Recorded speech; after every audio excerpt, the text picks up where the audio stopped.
అంటే ఇదంతా చేయడానికి మీడియా మాట్లాడడానికి ఇదేదో నాకు పొగరు అహంకారం ఏం కాదు.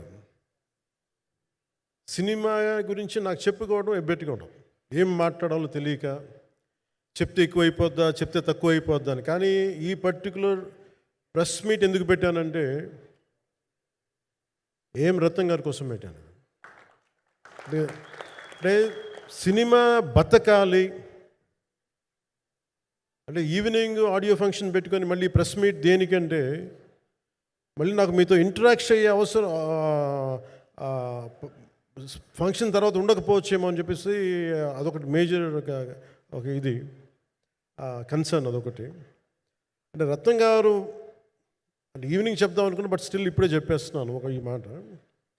త్రివిక్రమ్ గారు రాసిన ఒక డైలాగు అజ్ఞాతవాసిలో, ఒక చిన్నపాటి సౌకర్యం కోసం, ఇక్కడ మీరు కూర్చున్న ఒక చిన్నపాటి కుర్చీ కోసం ఒక యుద్ధమే చేయాల్సి వస్తుంది. అలాంటిది ఒక సినిమాని చేయడం అంటే ఎన్నిసార్లు మినీ యుద్ధాలు చేయాలి, ఆర్థికంగా కావచ్చు, క్రియేటివ్గా కావచ్చు, వీటన్నిటికీ సంబంధించి. అలాంటిది నేను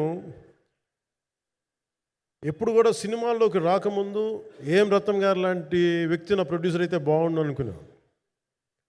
భారతదేశానికి పాన్ ఇండియా సినిమాని, ముఖ్యంగా రీజనల్ సినిమాని జాతీయ స్థాయిలో తీసుకెళ్ళిన వ్యక్తి ఆయన. తమిళ సినిమాని చాలా ఛాలెంజింగ్ తెలుగులో డబ్ చేసి దాన్ని స్ట్రైట్ సినిమాలతో సమానంగా ఆడేంత సత్తా చూపించిన వ్యక్తి. Film industry creative ability, creative potentiality పెంచిన వ్యక్తి.